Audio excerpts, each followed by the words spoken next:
The heavy bag was still moving when Ollie walked in. Nobody had hit it. There was no draft, no open window, no reason for it to be moving. It was simply moving, swaying in a particular slow art of something that has been disturbed and not yet settled. And Ollie stood in the doorway of Joe Frazier's gym on Broad Street and watched it and did not cross the threshold for a long moment, because something about that moving bag felt like a warning, like the building itself was telling him that this place still had weight in it, that whatever he had come here to do, he should not do it lightly. He had driven 4 hours from New York. He had told nobody where he was going. He was 69 years old, and his hands trembled now when he held them still, and it took him longer than it used to find the words he was reaching for, and he'd been carrying what he came here to say for 36 years. And Joe Frazier had 2 weeks to live. He crossed the threshold. The bag kept swaying. The gym smelled the way he remembered, sweat and leather and that sharp medicinal liniment. The smell that seeps into the walls of every serious gym and never leaves. The way certain memories never leave. The way certain words spoken in anger never fully dissolve, no matter how many years of silence you stack on top of them. He had been in this gym before. Twice. Both times decades ago. Both times under circumstances so saturated with competition and mutual hatred that he hadn't been able to see the place for what it actually was. Now he saw IT. IT was smaller than he remembered. Not the ring. The ring was regulation. The ring was always the same size everywhere on Earth. That was the one constant in a boxer's life. But the room holding the ring felt compressed, as if the walls had been slowly pressing inward for years. The ceiling was lower than memory had made it. The light coming through the high, narrow windows was thin and gray gold. November light. Philadelphia November. The kind of light that makes everything look like the last day of something. There were photographs everywhere. Floor to ceiling on every wall. Joe at every age. Teenage Joe with the wide, uncertain smile. Olympic Joe standing on the podium in Tokyo 1964. Championship Joe with the belt held overhead. Manila Joe in the 14th round with his face swollen almost beyond recognition. Older Joe, gray at the temples, still throwing, still moving forward the way Joe always moved, always forward. That was the only direction Joe Frazier ever understood. Ollie stood in the doorway of this gallery and looked at a man's entire life assembled on 4 walls and felt something arrive in his chest that he hadn't felt in a very long time. Not guilt. He had carried guilt for years and knew its specific weight. This was something heavier than guilt. This was a recognition that time had run out on the possibility of doing this differently. He heard breathing. Slow. Deliberate. The breathing of a man who was working at the simple act of breathing, making a conscious effort rather than an automatic one. Ollie turned toward the sound, and there was Joe Frazier, sitting in a folding metal chair beside the ring, wearing a gray tracksuit that was a size too large for him now, with his hands resting loose and open in his lap, and his eyes already on the door. Already on AS if he had been watching since the moment Ali's shadow crossed the threshold. AS if he had known. Joe looked smaller. That was the first thing, the unavoidable thing, the thing that hit Ollie before anything else could. Not shorter. Joe was the same height, the same compact, compressed frame that had generated the most devastating left hook in the history of heavyweight boxing. But something inside the frame had been reduced. The cancer was doing what Ali's punches had never quite managed to do in 3 fights across 15 years. It was taking Joe Frazier apart from the inside, quietly, without a referee, without rounds, without any of the rules that had governed every previous contest between Joe's body and the forces trying to destroy it. Ollie crossed the room. He pulled a folding chair from against the wall, the scrape of metal on hardwood loud in the quiet gym, and set it down across from Joe and lowered himself into it slowly, carefully, with the deliberate caution of a man whose body now required his full attention for tasks it once performed without thought. Saturday, he looked at Joe. Joe looked at him. Neither man spoke. Outside on Broad Street, a bus went by, its engine heavy and indifferent. Somewhere in the back of the gym, a phone rang twice and stopped. The heavy bag had gone still. And in the silence that settled over that gym in the last light of November afternoon, 2 men who had spent 40 years unable to occupy the same space without the full weight of history crashing down between them sat 3 feet apart and simply looked at each other. Joe Frazier looked at Muhammad Ali for a long moment. Then he said, "Took you long enough?" And Ali, who had spent 4 hours in the passenger seat assembling and discarding the words he would say when this moment came, who had rehearsed this conversation in 100 different versions over 36 years, who had the whole architecture of his apology constructed and ready, opened his mouth, and what came out was not words. What came out was a sound, low and brief, from somewhere below language. Something between a laugh and the thing that lives on the other side of a laugh. Joe heard it. Something shifted behind his eyes. "Yeah," Ollie said finally. The Parkinson's had thickened his voice, slowed it, turned every word into a small labor of excavation. "Yeah, I know." The first time they fought was March 8th, 1971, and the world had already decided what it meant before either man threw a punch. America in 1971 was a country fighting itself. Vietnam, the movement, Nixon, for students dead at Kent State, the whole tectonic structure of the country grinding and shifting and threatening to come apart at every seam. The country needed the fight to mean something beyond boxing, and so the fight became a referendum. Ollie was a resistance, the refusal, the man who had surrendered his title, and 3 years as prime rather than serve in a war he called unjust. Joe was the other side, working class, uncomplicated in his public statements, a man who had said he had no quarrel with the draft. Joe hadn't chosen to represent that side. This was a part Ollie had spent years not examining honestly. The roles had been scripted before either man laced up his gloves, and Joe Frazier had no more chosen a symbolic role than Ollie had chosen his. Joe was the establishment's fighter by default, by geography, by the simple mathematics of opposition. If Ollie was on one side, whoever stood across from him in the ring became, automatically, the other side. But Ollie had called him ignorant anyway. He had called him an Uncle Tom. He had stood at press conferences and said things designed to cut, and they had cut, and Joe had bled from those cuts in private for 40 years while presenting an unbroken surface to the world, because Joe Frazier had been taught, by poverty, by South Carolina, by every gym he'd ever trained in, that you did not show your damage to the people trying to damage you. Ollie had known this, he had exploited it anyway, because he was afraid of Joe Frazier. This was the truth he had spent decades circling. Joe was the one opponent who neutralized everything that made Ollie extraordinary. The speed, the movement, the distance management, the psychological dominance. Joe walked through all of it.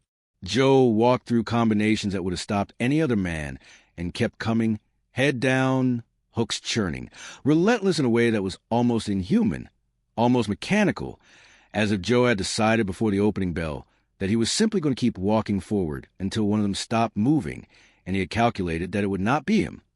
The cruelty at the press conferences was fear with a microphone.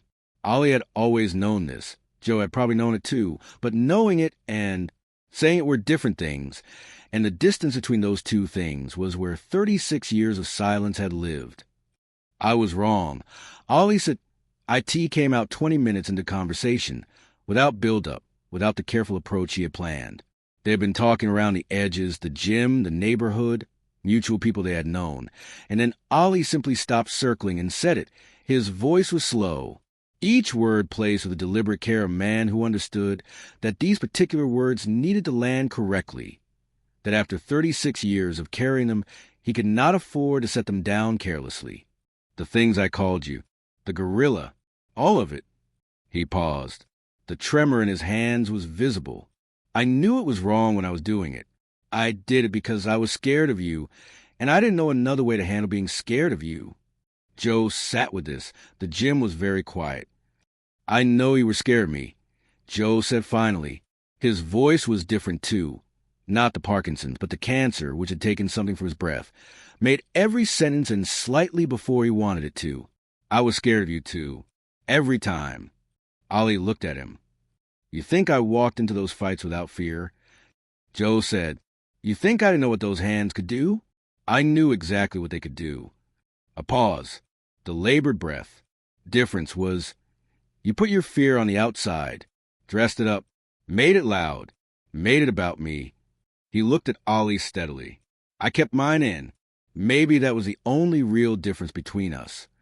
Ollie sat with this for a long time. The light to the high windows had shifted, the rectangles on the floor lengthening, the gray gold going grayer. The photographs on the walls caught the changing light and gave it back differently. Joe in Tokyo, Joe in Madison Square Garden. Joe in Manila with his face destroyed and his legs still moving forward. Always forward. Manila, Ali said. Joe nodded slowly.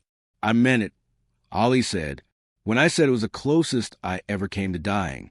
I meant it as he stopped, started again. I meant it to say what you were, what that fight was. I know what you meant, Joe said. But the other things I said before it, I know that too.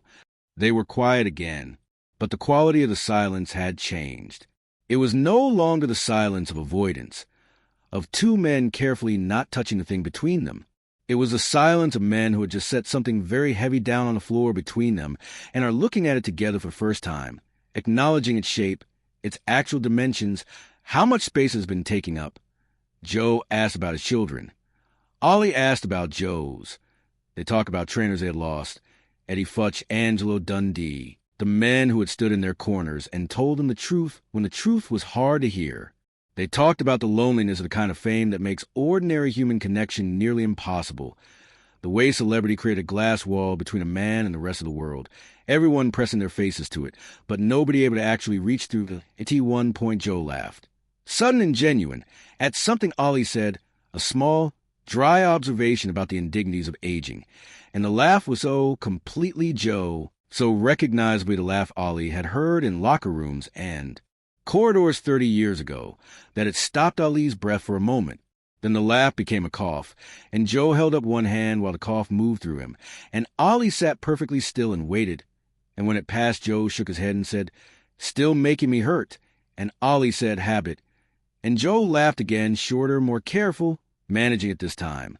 The light was almost entirely gone when Ollie stood to leave, and he rose from the folding chair slowly, and Joe watched him rise. And Ollie stood at his full height in the dim gym and looked down at Joe Frazier in his folding chair, and something about the geometry of it, standing and sitting, upright and settled, felt like the saddest thing in the room, not because Joe was sitting, because Joe had always stood, because for 50 years Joe Frazier's defining physical characteristic had been verticality, had been the refusal to go down, and now he was sitting in a folding chair at his own gym, and the standing and the sitting said something that neither man was going to put into words. Ollie extended his hand. Joe looked at it. Then he reached up and took it that Ali's hand was trembling. It always trembled now, constantly. The Parkinson's had made the tremor a permanent condition, that Ollie had made his peace with. Joe's hand was still, completely still. Whatever the cancer had taken from Joe Frazier, it had not taken the steadiness of those hands. The hands had thrown the hook that put Ollie on the canvas in Madison Square Garden, the most consequential punch in the history of heavyweight boxing. Those hands closed around Ali's trembling hand and held it still. They stayed like that, one hand trembling, one hand holding it still, for longer than handshakes last. Long enough that it became something other than a handshake. Long enough that it became the thing they had both driven toward for 36 years, without knowing exactly what form it would take. When they arrived, Joe looked up at Ollie. "We were something," Joe said. "Yeah," Ollie said. "We were something." He let go. He walked to the door and pushed it open, and the Philadelphia night came in cold and sharp, and he stood for a moment in the doorway with the gym behind him and the dark street ahead, and he turned back once.